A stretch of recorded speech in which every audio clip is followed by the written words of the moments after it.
What's going on, everyone, and welcome to another episode of Talking in Bits, where we walk you through Bitcoin bit by bit so we can provide you with the information you need to succeed and persist. Back with episode 32. Got Ben in the house as always. 32, man. 32 is good. Whose jersey is that? Magic? Emmitt Smith? Nah, 22. I meant. Is it Magic? Magic yeah, had Magic 32. Johnson, yep. Karl Malone. Yep. Why we got just basketball players is all I know. He went out without a ring, bro. Yeah. In the NFL, Edgerrin James was 32. That's the only 32 I can think of in the NFL. I'm sure there's more. But episode 32, man. How are you? How are you, man? How's Texas? Doing good, man. Texas is the Bitcoin capital of the world. Yeah. It's very apparent that if you're on Twitter, you don't need to. That's not a surprise or a shocker, but it was good. I was doing a lot of work, so I'm looking forward to going back to Texas when I can vacation, when I can have fun, when I can let loose and not have not a rigid schedule. We should probably plan a podcast trip out there. We should do something out there because it's really fun out there. Shout out to the podcasters out there. I'm going to shout him out. Carr, he's also a Bitcoin journalist down there who has a podcast network. I've been talking to him a lot. And, same vision as ours. We want to educate on Bitcoin the masses. He's a big fan of the show. Cool, man. He's a big fan of our direction, of our art, of our content. So shout out to him. Cool, man. What's going on? Yeah, man. We should set something up out there. But, Austin was great. Just want to be chilling, man. Don't want to be. I do want to be working, but not when I'm trying to be chilling. Those things. Yeah. Like, do I get plastered and wake up in the morning and have to grind it out with a headache, or do I just call it a night a little early so I could be super productive? Mm-hmm. I chose the super productive part because it's called for me to do so. But let's book something, man, and have some fun. Let's do it. It's fun. Let's do it. Episode 32, we kind of wanted to expound on a few more of the basic things. I think that was the idea that you were approaching, which I think is a good idea always. I think as the price continues to come back up, more people become more interested, more alerted. And if our sole purpose in this podcast is to educate and to push forward, why the hell not just go over the basics before we cover all the big headlines that are going on? So what did you want to get into first? Yeah. What we were talking about before the mic? Yeah. Continuing from last week, right? Where to buy Bitcoin? What is Bitcoin? Why Bitcoin? How to take possession of your Bitcoin? Yeah. We were texting. What about nodes? What about miners? How do they get reward? What do they do? Just a breakdown in general of like, hey, what is Bitcoin? How does it work? And why is it important? Yeah.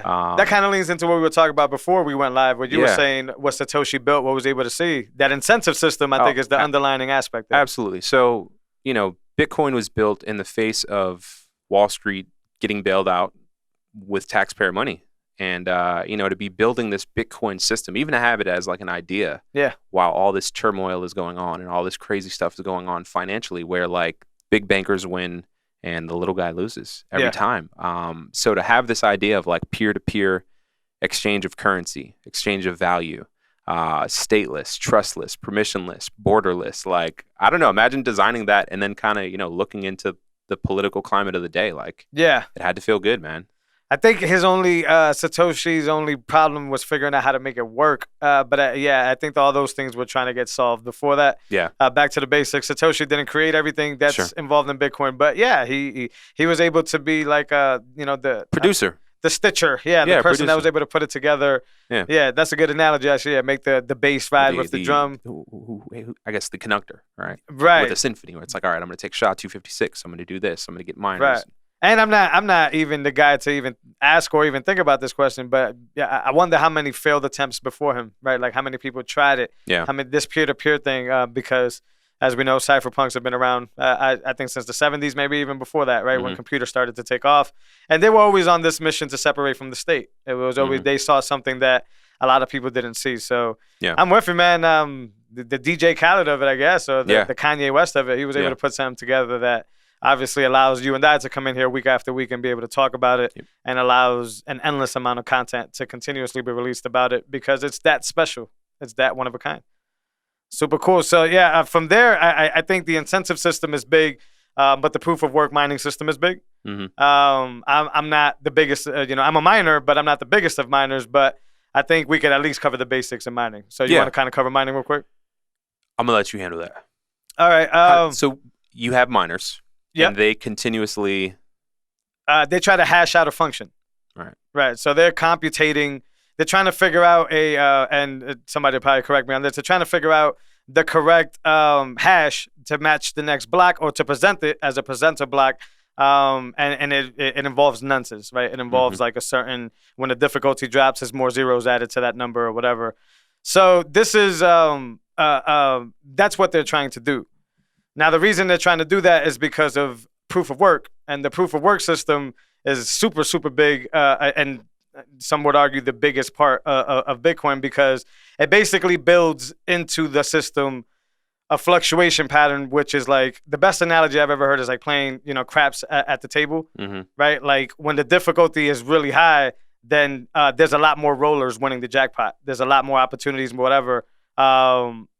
Is that the analogy, or is it the other way around? I think it's vice versa. Yeah. So the less people, right? Yeah. The less opportunities, the less chances the dice is rolling, and the opposite is true. Go ahead. Bidopoly gets it right. The game when that's a good entry. So in Bidopoly, you have your difficulty rate. The difficulty. Right, and those are cards 1 through 6. Yep. And every time you go for a Bitcoin, periodically you'll get a card that is There's more players hashing. There's more players hashing. So the game gets harder now. Exactly. So it's a difficulty adjustment card. Correct. And then it takes out, either 1 through 6. And by the time you're, halfway, if there are 3 cards left, say 1, 2, 3. Yeah. It's pretty hard to roll, 1, 2, 3s and roll those instead of rolling the 4 through 6. And then when it gets more difficult, it's like, all right, you have to roll a 1 or everything else is dead. Well, yeah, I'm glad you brought that up, because that's what it is. It's a probability thing. It's like once Bitcoin sees that, right, it needs to keep its cap set. It needs to keep that every 10 block reward set. So yeah, what happens is that if more people are winning Bitcoin, right, then the difficulty is already set. And so what I wanted to say before is the big key there is the difficulty adjustment that Satoshi came up with. The proof of work was already done by Adam Back, I believe. But the difficulty adjustment is the key thing that makes that happen. So yeah, if there's a lot of people winning all the Bitcoin, then it needs to be able to make the game harder. And how it makes the game harder is by making that, last hash that much harder to find. So more hashing has to happen, and more rolls have to happen, if you want to use the game analogy, because it's harder to find the last 3 cards, the last 3 numbers. And in that situation, that evens out the game and provides incentive and many different things. But it keeps everything in line. Absolutely. Here's a practical example. Sure. I think I had 9 rolls in Bidopoly. Yep. And I went like 0-9. Yeah, because the difficulty was that high. Yeah. So now the amount of Bitcoin that's being, I guess, handed out, to use a simple term. Yeah, rewarded is a good word. Is obviously being kept in check. It's not running loose. It's optimized to run every 10 minutes or so. A block is found, and that's how the difficulty adjustment is set. Is depending on the average of how long it's taken to find blocks. I think there's a formula: blocks plus the amount of hash that's on the network. There's a formula there, and this is very basics. This gets very complicated. I'm sure even you and I are wrong on a few of these things. Yeah. But mining is basically, in a simple nutshell, computers trying to figure out a problem, and if they can solve that problem, they will be rewarded with solving that problem. And the solution to the problem is gathering a bunch of transactions, doing the hash, presenting that block to the network, and the network has its own rules to figure out what's a good block and a bad block, and that either gives it a green light, reward goes to you, or go try again and go to the mempool and pick up more transactions, build out the hash at the top, present another candidate block, I believe is what they call it. And then the system consensus rules, which is why consensus is huge, decides check, check, check, check, check. All the properties of that block is legit. Let's roll with it. It gets rewarded the block reward. Yeah. That's impressive. I need this on a whiteboard.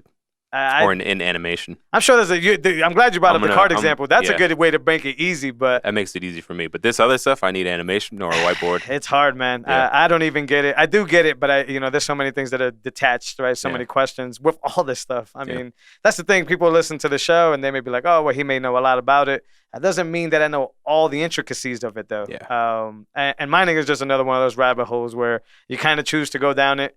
And when you go down it, you find out a bunch of different stuff. But I think that difficulty adjustment put together with proof of work is the backbone of kind of the whole infrastructure. It's like what keeps it fair. It's what keeps it smart. It's what keeps it going. Yeah, well, case in point, we just saw China's miners come offline. Right. 40% of the network comes offline, migrates. In the meantime, miners get paid more, right? Yep. So on S19s, you were going from 80,000 sats a day to it was up to 100. I got 104,000 sats. So there's less players in the game, right? Because less players are in the game. Yeah, they had all those miners from China getting airlifted to the different places, America, Kazakhstan, all these different locations, right? And once they get plugged back in, then the reward goes down because more miners are taking sats every day. Well, the cool part about it is, and back to the difficulty adjustment, is you only reap those rewards for so much time. Yeah. Right, because the difficulty adjustment is built for that. When everybody went off of the grid or whatever, until the next difficulty adjustment, which is what, 2,000, a little over 2,000 blocks, which is about 2 weeks, that resets. Yeah. So if you were at the crap table, let's keep using the crap table, and everybody left, you were getting lucky until the reset happened. But then the reset happened, the new whatever dealer got taken out, swap for the new person, then you started losing because more players started coming to the board. Got it. Or the odds started to get more even. So incentive. If you're online and something happens to the other party, you reap the benefits. But Bitcoin is always there to correct it, to say, hey, wait a minute, well, you can't reap them forever because that's unfair. And this system is built on straightforwardness and that. It's just incredible. Yeah. We can have these conversations for hours. Yeah, man. But miners are different than mining. Go ahead. Let's talk about why mining is important. Does mining secure the network? It secures the network only because these miners, which means people like you and I and people that are willing to put these machines to work, because machines still need to be operated. That's where we come in. What mining does is it allows the transactions to keep rolling and blocks to be found and blocks to be produced. And when that happens is the good analogy that I like to see is it takes so much power and energy to get a block that once a transaction settles, that's why you got to wait 3 or 4 confirmations sometimes, because the theory behind that is that 4 confirmations is 4 blocks. It's damn near impossible to be able to reverse the blockchain 4 blocks to be able to change that transaction. So that's why that's like set in stone. Like when we talk about set in stone, this is like the best example of it. So it's not Ethereum. It can't go 2 weeks back. Well, it can, because by blockchain nature, Bitcoin can do that.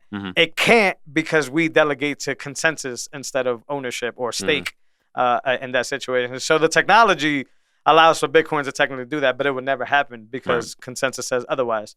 But yeah, the thought process is that when you get a confirmation, that's another block that did all the computation, that put all that computational power to prove that it's valid to be a next block on the chain.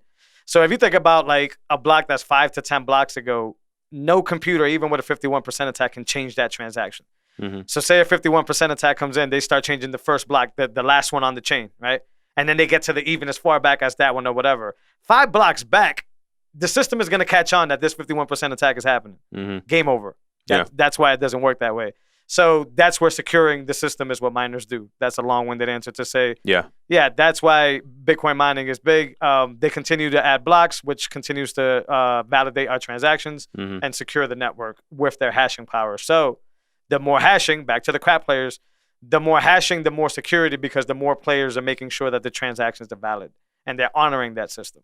And we can get into nodes, and that's the next step in that process. Before we get to nodes, as you're talking about this, we've talked about in the past. I think you quoted someone where they had said like the U.S. and the military are on this side, Bitcoin and the miners are on the left side, and like one enforces with force, and terror and death and doom to secure its dollar, and Bitcoin just uses miners and energy. Yeah, the simple way, and I don't want to butcher it's peaceful, that. Right, what I got out of that whole thing, and that's a butcher, I don't remember the gentleman's name, but yeah, it's basically that the amount of work that's exerted to get a certain result is the outcome. So the military, the dollar is reigning across the globe because the military has more energy and more oomph and more power than any other military in the world. So they can make that dollar be the consensus across the board. They'll force consensus because of their power, of their proof of work. So similar in mining, the miners with their hash rate are that power that makes that consensus, that truth, like their GG would say, that one truth, it makes it permanent and it makes it real. But like you said, one is obviously just bullying, and the other one is just an open consensus network where we agree to those rules, so it applies to all of us uniquely because we understand the property. And if you're watching this show, you're gonna understand this soon too. But yeah, it's miners do a huge role. You can give examples on how people can get in on mining since this is a beginner show. Yeah. So you can mine yourself, right? So you can order some mine. I mean, you can have a computer. Yeah, all right, let's be real. You can have a laptop, computer, cell phone. You can mine on any of those things. Yep. You're really not going to reap rewards unless you're on a high-end laptop, high-end computer that has, multiple video card slots. Right. So, back to episode, I don't know, 1 through 5, 1 through 8, I was talking about looking into mining, right? But the issue was video cards are sold out everywhere, and then they're sold on the secondhand market, right? So to create something is a little challenging. So that instead of using a computer, you can just buy a mining rig like an S9, M31S, from WhatsMiner, Bitmain, whatever. Yep. And you can mine in your house. Out here, it's pretty expensive for electric. So if you're in, Texas, Colorado, your electric is cheaper, and it's probably worth doing there. Or there are companies like Compass Mining and others where they'll do the mining for you. They'll keep your miner on site, and should you want to take possession of it, they'll send it. But you get plugged into a pool of your choice, and you can send sats to your cold storage every day. Yeah. Right. Yeah. And then there's another thing called cloud mining, which I don't know too much about, but it seems like there's, I don't know, I think less reward for one, but I think it's also cheaper to get into versus like, hey, a $10,000 S19 with Compass, who's going to host it for you, versus cloud mining. I just don't know too much about it, but I think it's like third person mining. I've heard only bad things, but I've never done the homework to try to figure it out. I've seen nothing but bad things about it. Yeah, so cloud mining is a no-go in my opinion, unless somebody can tell me otherwise. Yep. That person has not existed. Same here. Those are ways to get into mining, but it's very important to not solo mine unless you have awareness of what solo mining is, and unless you have a boatload of hashing power. Mm-hmm. Pools is the best way. That's a different rabbit hole. There's certain pools that honor certain things. There's other pools that don't. I go back and forth between there's different payout models too. Different episodes. It's very complicated. I go between one that's a steady flow of sats, but I also jump back to Slush. I think ultimately Slush is my number one user, and I think they're ahead of the game, and they've been around the longest. They were one of the small blockers. Originals. And they signaled for Taproot, the very first company to do it. I like it. I'm very honorable in that sense. Yeah, when I hear stuff like that, I'm learning more about the block size wars and historically what's happened in Bitcoin. And when I see this company was on the right side when it came to like events, it's like, they kind of earned your respect. It matters. Earn your business. We said it here. I've said it a gazillion times. It's Bitcoin only company for me. I'm not dealing with any company that's incentives is somewhere else. I've talked to people early in Coinbase. That one person early in Coinbase that was like, yo, I was there for the conversations when the shift happened. Yeah. When it was like, we're gonna shitcoin. Like that happened in a heartbeat. Yeah. And that just shows that, they don't believe in what Bitcoin can do, but they also don't know the asset well enough to put 100% into it. Yeah. So man, I'm with Slush. It is a roller coaster ride, but I talked to a good pleb miner friend of mine that over time has given me numbers that say it always ends up being more than Slush. Yeah. It always ends up being more. It may not be on the day-to-day, but in the long run, if you're willing to just separate from the app and just kind of let it roll, you're going to make more because it's a better reward. You get a piece of the block per your hashing, not just a steady, slow rollout. An easy example is if you were expecting 25,000 from like a F2 pool or a pooling because they give you like a set kind of amount throughout the day or whatever. On that lucky, good slush pool there, you could have made double that, triple that. You see what I'm saying? So it's you got a roller coaster ride it, but their ethics stand tall. Plus, their V2 Stratum, which that's not beginner stuff. That's how they connect to the pool and that security that goes in between. There's something called like an in-between attack where people can steal your hashing power, like as it connects. That's crazy. Well, it just makes sense the way the internet pipeline works. So Slush, as far as I'm aware, is the only one that's ahead of that and has their own encrypted back-end network. I can't say enough good things about Slush. The only reason I jump over to another pool at all is just how high I'm paying for the ones that I have at the house, the price.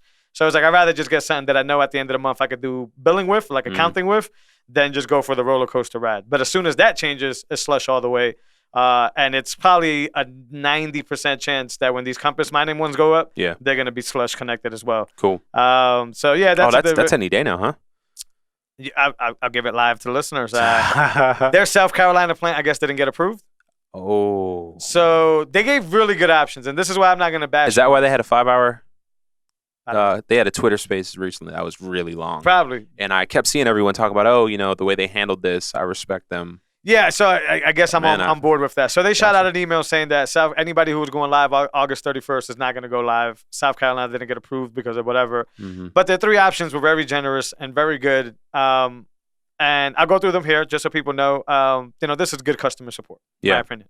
So they reached out and said, you have 3 options. Option 1, you wait till the latest October 31st, but we still give you $500 credit for hosting and electricity per miner.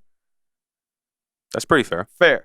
Second one that covers a few months. And you can use it to buy another miner. They did give that third option. That's there. cool. Cool. That buys you a couple months. You just got to wait a couple months. So I'm cool with that. Second option was, I don't even think there was a third, but the second option, I believe, is we send you your miner. Gotcha. We still give you the 500, but it stays on here. Like you got to use it for next month. Right, you got credit. That's fair. But we can send you your miner, and when availability opens up, we'll let you know. You can send it back. Yeah. Like, so you can connect whenever you want. That was a really good one. I think that's gracious. And if there was a third one, I don't remember, but it was along that line. Yeah. Actually, I think I got a follow-up email that a third one would be is, hey, we could put your miner on the market and you can sell it. Gotcha. Then they had like a form for that. Gotcha. That's very good. I mean, if they were saying, hey, you got to, or we don't know, or to be determined, or 6 months, I wouldn't give them the benefit of the doubt, and I would cash out in a heartbeat. Yeah. But yeah, you tell me October 31st, and once I go online, I basically got the next 4 months for free. Mm-hmm. Yeah, no, I think that's the right response. I think so. Was it like their facility didn't get approved? I think only the South Carolina one. Gotcha. It's like a political thing? I actually think it was like a wattage specification thing. Like it didn't meet the demand or something like that. That was supposed to be necessary. I don't know though. So listening to Preston Pish and Jason Williams, Williams was talking about how these locations kind of get built out. Yep. And they're extremely, I mean, your average miner now runs 3,200 kilowatts, up to 3,500 kilowatts. That's nothing to sneeze at. That's a lot of power. Yep. So you're doing with that with 10,000 units. Yeah. Like your electricity going into that place has to be spot on. Like it has to get there, and then it has to basically circle that whole area. Like in your house, if you plug in, something that draws too much power, you'll literally, bust a circuit or a fuse or whatever. For sure. And then, your downstairs doesn't work. So now imagine doing that with 10,000 times the electric that's in your house. Probably more, to be honest. Yeah, no. Probably 100,000. It's super complex to set these places up, I'm sure. So I wasn't mad. I like the response. Yeah. I like the options. I like the credit. And I like the fact that the one option where it was like, man, if I was really upset, send me my miner. Mm-hmm. I like that option. Yeah. It's a super powerful option. I didn't take it because we talked about price. Yeah. But, it's really cool that they did that. I wanted to bring up something that Huddle Tarantula brought up and posted, and it could cap off this mining conversation is you're only a miner if you're mining sovereignly on your own. Yeah. Other than that, you're just investing in a mining operation. I think that's very fair. I think that's very descriptive. And I think that's the best explanation I've seen on home mining versus non-mining. The miners are yours at Compass, but that is a mining operation. Yeah. You're plugging in. You're investing in that operation. Yep. At home, you are, whether pleb or not, you are a sovereign miner. Yeah. I love that. I'm going to use that from here on out forward. Huddle Tarantula, pleb miner himself, is the guy for that. I'll take that. That nails it in for me. But I saw it. I think I almost responded to it. I don't think there's a response, but what was the response? You remember? I can remember. Like I remember looking at it, and I think like going to respond or something like that. I think I just liked it because I had nothing to say. I was like, boom, boom, because that's a conversation. And I think we've had it before. Like what makes a pleb miner or whatever. A lot of people going around calling themselves miner. I didn't know how to separate those two things. Yeah, that separated from me. Yeah, I mean, is it in your possession? No, then it's not. You know what I'm saying? Right. You're not about that. But that people life. say that they're mining and automatically get turned into miners. Yeah. And those are two different people. Right. As we know, miners are like what I call the artisans, right? Like the handyman of the Bitcoin world. So that needs to be separated from the guy that's setting up and the CEO studio up there paid up that has miners running in the background. He is not a miner. He's an investor in a mining operation. But before that definition, probably would have been called a miner, and everybody would have been like, cool, he's a miner. Yeah. So, shout out to that. I don't know if you want to move on to nodes. Yeah, let's talk about nodes. Yeah, nodes are what, I've heard it said in different ways. I don't really know one way that I really like, but it's your vote in the system, right? Gotcha. Like, on a personal level, it's the best way to verify your transactions and your UTXOs. Just think about you trust the bank now with all your transactions. You don't really know if those transactions are clear or not. You just trust that they say that. With a node in the Bitcoin world, I don't have to trust Cash App's server or wherever they're sourcing the API. I could just trust my own copy of the blockchain from the very Genesis block all the way to 5 minutes ago, 10 minutes ago, to the last block. So let's be practical about this. Sure. I open up Cash App. I send you Bitcoin to your address. Yep. Can you then pull that up on a node and verify that, or would it have to come from like cold storage? No.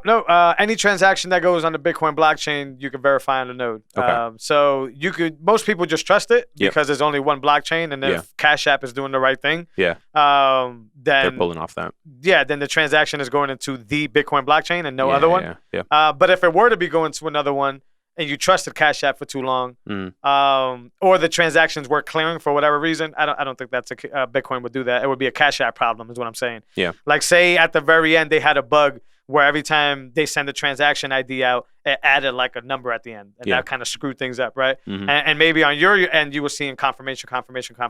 Yeah. The way to make sure 100% is to go to your own node, your own copy.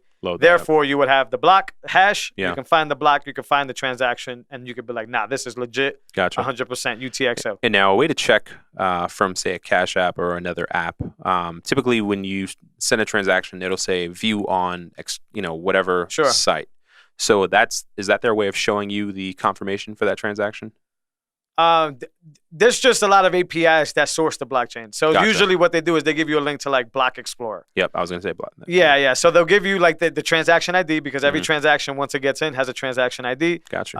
And you can run that. And those APIs, like Block Explorer, just searching the blockchain. So they look for the header, they look for the transaction or whatever.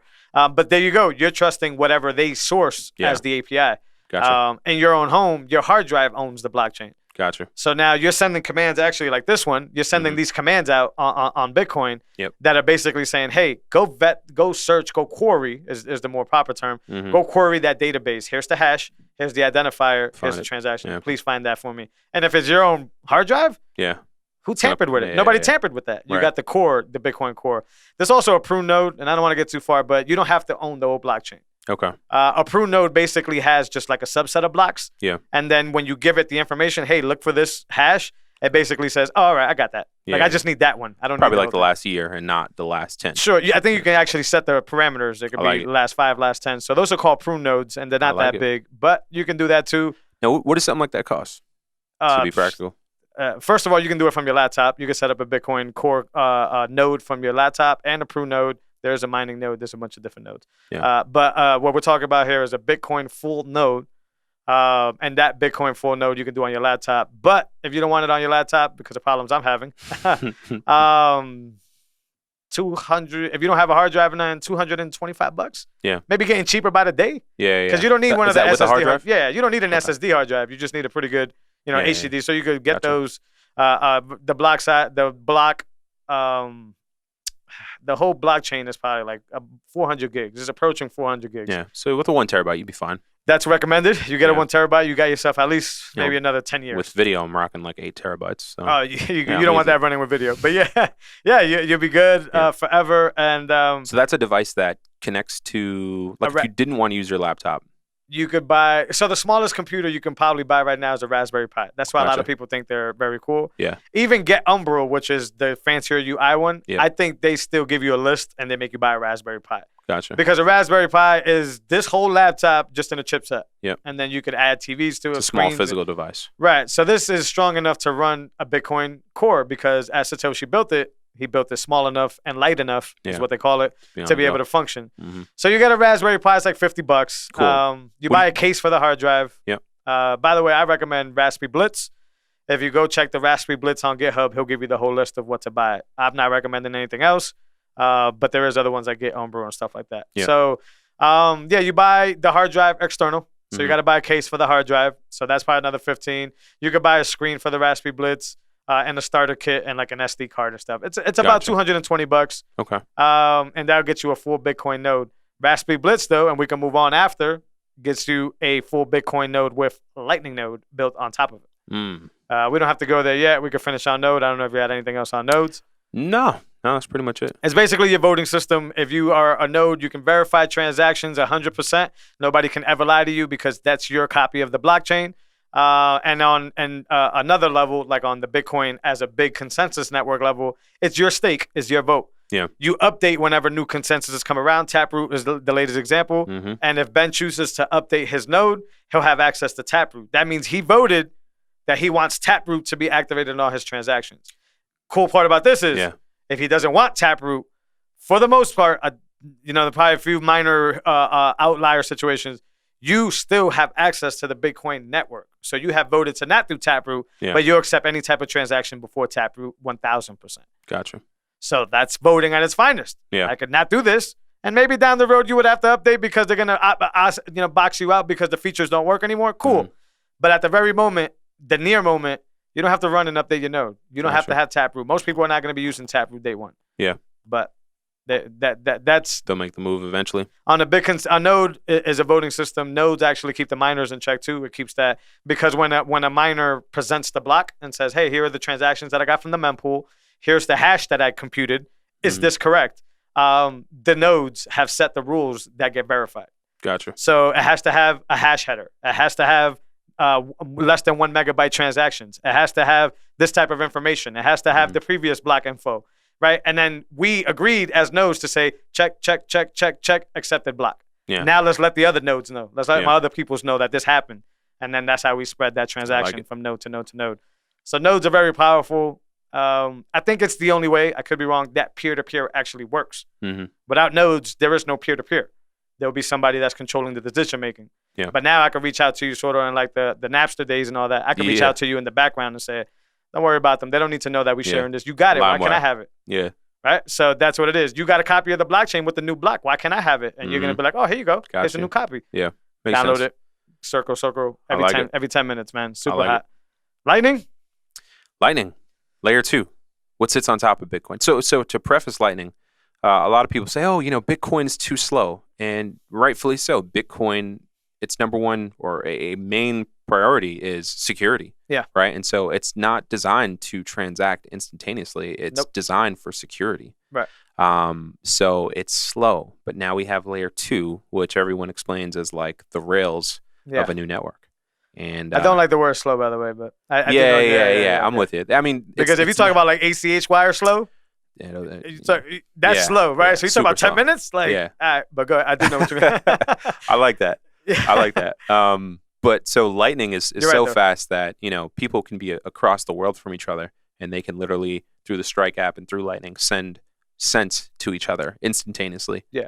No third party. Do the things that don't require 10 minutes of time to like if I send $5,000, I'll wait 10 minutes for that to clear. Sure. Up. Yeah. But if I'm trying to send you 50 cents or coffee money or the street vendor. Yeah, or the street vendor selling whatever. I don't want to do that stuff for sure. And Lightning is going to be the next few features. I got a few things that I want to bring up that I actually saw brought up. I don't know in depth about them, but they go with Lightning that are super cool. I heard some talks on it. But Lightning is that. So when we talk about the node, we get the full Bitcoin blockchain. That's the full Bitcoin node.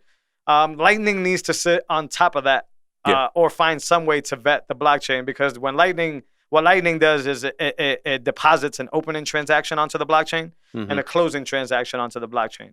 So that's the only 2 times a Lightning channel, as they like to say, communicates with this main Bitcoin blockchain. Yeah. So we're going to get into why it's good, but in order for a Lightning node to work, it needs to be, speaking to a Bitcoin full core node because it needs to inject these transactions and see the fees and all that. Once these channels are open, once Ben and I agree, we liquidate each end of the tunnel. You put in 5 Bitcoin, I put in 5 Bitcoin, we put it in. This channel gets open worth of 10 Bitcoin, right? And that means is that Ben and I have the liquidity to pass around 10 Bitcoins on the network. And that happens instantly. Why does that happen instantly? Because it's a tab. We're passing receipts, and every time you get a receipt, you're not adding them up. Yeah. You're erasing your total, and you're updating your total to the fresh new tab. Mm-hmm. So you're not stacking receipts here. You're just wiping that out and getting your new updated quantity. Now, the cool thing is that it's a multi-sig setup where it safeguards there. If Jose ever tries to cheat Ben out of that deal somehow, some way, the system is set up for me to lose, and I lose all my liquidity, and Ben gets the full 10 Bitcoins. So it's a tab that's honorable on both ends. And this is way too technical of a conversation, but it's honorable on both ends because of a multi-signature setup that you guys do when you open up these channels. I like it. Just know that you can't get robbed. Yeah. Not that I've heard yet of anything. And then the benefit of us doing that would be we get rewarded. Yeah, it's so instant settlement. The benefit of that is that because you're not relying on every transaction going on a block, meaning that every new block is every 10 minutes you need it to settle, this tab gets passed and forth, and we've already agreed that every transaction we do is okay. Yeah. So it settles instantaneously. And then whenever Ben or Jose want to choose to say, hey, I'm going to walk away from this tab, and it could be years, it could be whenever, then we'll settle on the closing transaction of the block, and you will present what you're left over with, and I'll present what I'm left over with, and we walk away harmoniously with what our tab says. And so basically, when you're using Lightning, there are fees, right? So I guess very nominal. They're tiny. Yeah. Is the profit the fees? On what? Like if we opened a channel, it's only on for the miners, you mean? No. Oh. I don't know. I've heard of Lightning channels where people open them with, say, 10 Bitcoin. Yep. Like they're providing the liquidity. Yep. Do they leave, a year from now, if people use that channel, they'll have more than 10 Bitcoin, correct? Yeah, I mean, technically, yeah. I don't know who the big dogs in Lightning routing fees are or whatever, but yeah, that's what makes Lightning actually work, because the next question after that would naturally be is, cool, if you and Ben are going back and forth, but what if I want to go do a Lightning transaction, or Jose wants to do a Lightning transaction at Fold or somewhere else? Well, then that's where the Lightning network is integrated into this also network of just node to connected node, where it basically says, okay, well, if third party knows Ben but doesn't know Jose, I could still pay third party because Ben is going to be the orator or the route that I'm going to get to that person with.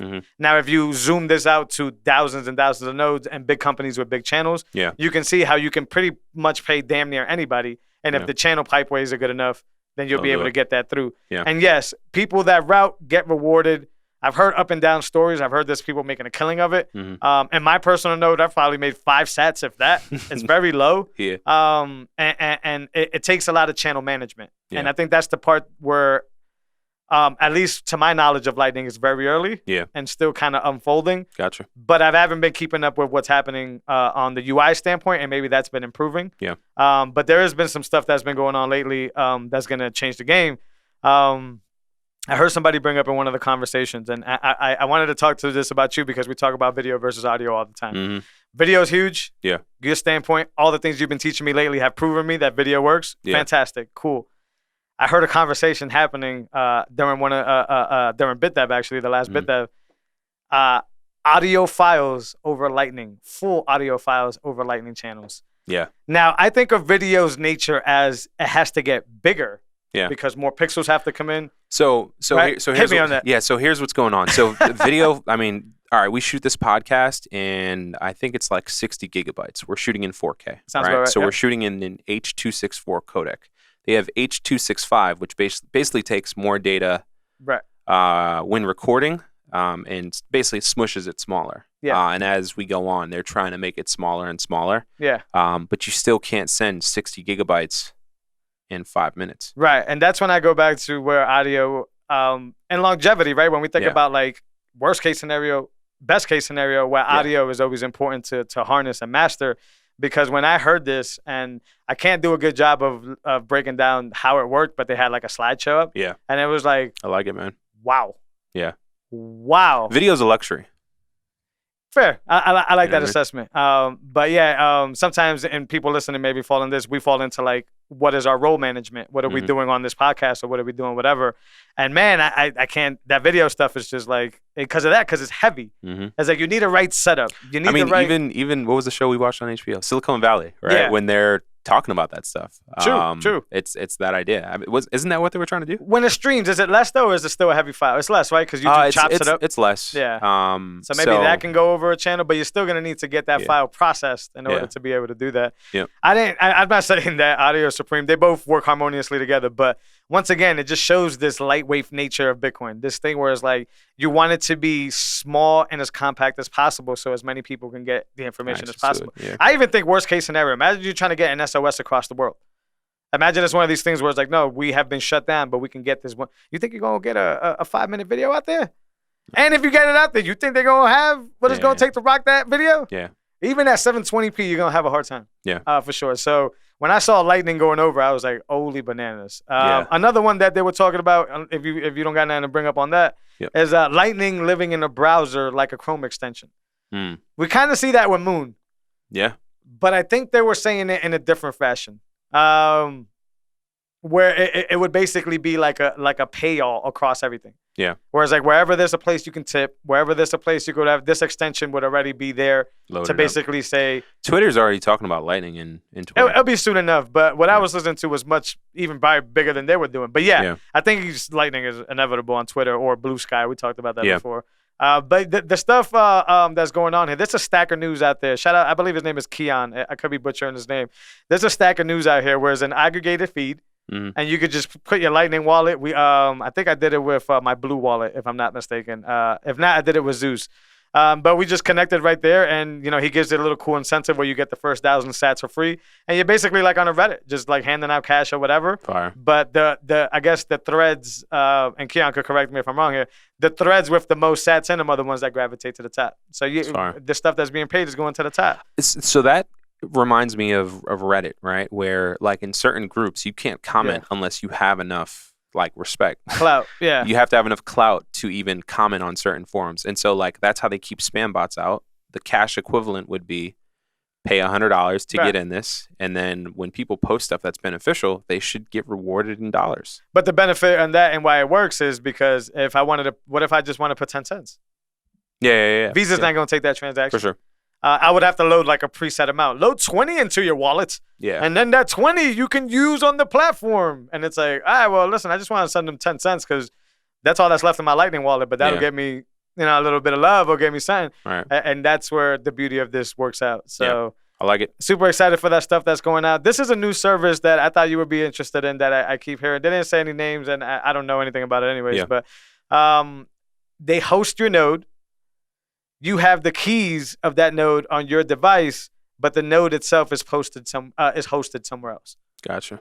So you can have all the benefits of I wrote down a few notes here where they said that the node sleeps until you have to call for it, which is kind of cool. Yeah. And they kept highlighting over and over again that you hold the keys, you hold the keys, you hold the keys. That's interesting. Yeah. So for it's only $200. Yeah. But for those saying that they don't want to run their own nodes because of electricity or whatever, I just don't want to order it, or maybe I don't feel techy enough to do it. I don't like that because then you got to rely on dudes like me to walk people through it. Listen, it's all right, cool. Well, there's a service for you. There's a service for y'all. What's the cost? They didn't talk about that. I think this is just. What do you think it is? $10 a month? Damn. See, I thought they were gonna hit you just because it's new, probably like $50 a month. I wouldn't do that. Oh, maybe they tier it. How often do you need to? Yeah, there has to be a tier. Well, there's a lot of people, like you said, that are trying to get big channels open, right? Sure. So it's like, if I got like 5 Bitcoin that I want to put up, and this company offers me a benefit for it, and I own the keys, right, which is like the biggest thing here. Yeah, you're kind of outsourcing. Yeah, but I don't know how they set up a node and give you the keys without them knowing that. I don't know. That's interesting. Yeah, look into it. Actually, I could see where you do the setup on your end, but you SSH into the node. Like they give you an SSH address. Gotcha. You connect to that node, but the setup actually happens on your end, so they don't see your keys and all that. I can see that happening. Yeah. I just don't know what the benefit is of not having your own node. Yeah, I don't know. I'm going to have to. Yeah, maybe there is. There's a bunch of reasons, but that's pretty cool because then you could get the benefits of the Lightning Network and not have to worry about, I guess, putting the node together. It's not really that hard. But yeah, I thought those were interesting concepts built around Lightning. The one that obviously stuck out to me was the audio one. Yeah. It was a great slideshow that I was watching, but just the slideshow itself, it was like, oh, I could send like full albums eventually for like a certain sat fee tied to it. And I think that's incredible. There was a gentleman that was making an argument there for smart contracts the smart way. That was a presentation that I saw, which is like, Bitcoin can still be flexible enough to do, I guess, Ethereum-style smart contracts, but do them the correct way because of the substructure that's built on Bitcoin, the consensus. Now, is that going to be like layer 3? Or is that layer 2? There was a damn it, I blanked on the name. There was the team, see if I can remember. There was the team there that's actually working on layer 3. They didn't speak much about it. I don't know much about it itself, but I know layer 3 is being worked on. Maybe because listen, if layer 3 adds utility, layer 2 Lightning adds speed. What do I need anything else for if I can literally build any utility, whether it's contracts, smart contracts, I don't know, multi-sig kind of agreements? Like if all that can be done on layer 3, what is the need for any other coin? Yeah, go ask the other coin people. I don't know. That's where I'm at. Well, that's where we've been at with Bitcoin from the very beginning. Yeah. It's like when you think about multi-sig, it's probably the strongest smart contract of all time. It verifies that through a quorum of keys, we've agreed to a certain agreement from the very beginning. Even if you change your mind on the agreement, you can't change your mind that there's only 2 of 3 keys. So it's like, so we talk about smart contracts, and we've been saying we didn't know anything about this layer 3 stuff that's coming out. And I think we should do an episode on layer 3 because there is some good stuff happening. Let's talk about it. I just don't see the benefit of these other smart contracts when it's like, well, we really just need to agree on the principle. And the principle is who's the authority here, or where's the exchange happening, and then figure out a quorum to work with that. There's better stuff than multi-sig, but yeah, I think multi-sig solves the problem for the most part if you could do it the right way. So, super stuff going on with Lightning. Lightning, I think, is the next. Practical examples for Lightning. Yeah. I'll give you 2 scenarios. In El Salvador, Bitcoin's about to be legal tender. Yep. And so your pupusa vendor on the street or whatever vendor will be able to put up a Lightning QR code. Yep. And you'll be able to load up a Strike app, scan that code, pay them in USD from your bank, and it immediately converts to Bitcoin for them. They can convert to USD or they can hold Bitcoin. Yep. That's case 1. Case 2 is I'm dealing with an editor from across the world who's like, okay, you can pay me Western Union, you can pay me through a new PayPal international company, or you can pay me through this other thing. In each case, they're going to take a nice fee of maybe 4%, 5%. And so something like Lightning, I mean, I told him, I was like, hey, do you have access to Mun Wallet or like a Blue Wallet? Yep. And if he can get that, I can just pay him literally in USD from Strike to Lightning, or I can pay him in Bitcoin. Yeah, it cuts out this middleman that's, taking away 5% of his profits. Yeah, it's become the best way. This is the next problem that we need to solve, and we're going to have to cut this episode short, but this is the next problem that we actually need to solve, and that is how do we spend our Bitcoin the right way? And I think the best example of is not actually spend it, but just turn money. Yeah. But there's problems with that because of KYC on-ramping and stuff like that in order to that. But yes, that's possible. Last example, the Afghanistan situation, you got Western Union who puts up a post and says, oh, by the way, there's some crazy stuff going on out here. We're actually going to suspend operations right now. So what happens when someone from out there is depending on remittance from someone in America or somewhere else? Yeah.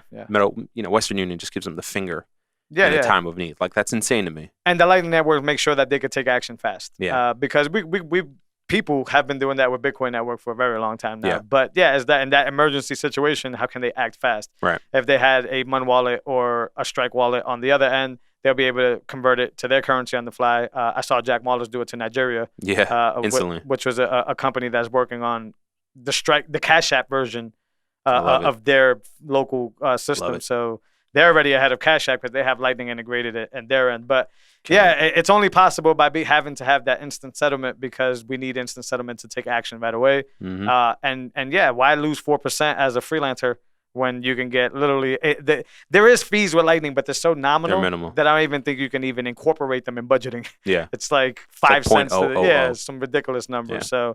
So, guys, as always, I don't know if Ben got anything quickly to add on here. We got to run, but we're going to keep coming back to back, week to week, depending. Guys, reach out to us in the comments. Give us information that you guys want to learn about. I think this basics few episodes have been really cool. The price is going to swing up, so we may shift eventually away from basics to the up-and-coming news because that's important to cover too, and it's everlasting. You grow, I grow, we all grow together. If you're watching us on YouTube, hit that subscribe button. It's very important. Leave a comment. If you're listening on all your favorite podcast platforms, leave a comment. It helps us float up. If you're on any other Lightning-powered apps we just talked about now, feel free to stream some sats. And if you do donate, check out the email in the comments and let us know that you donated so we could give you a shout-out. That's super important. As always, we appreciate you guys. We're going to check you guys next week. Ben? That's a wrap, bro. Later, brother. Peace. All right, guys.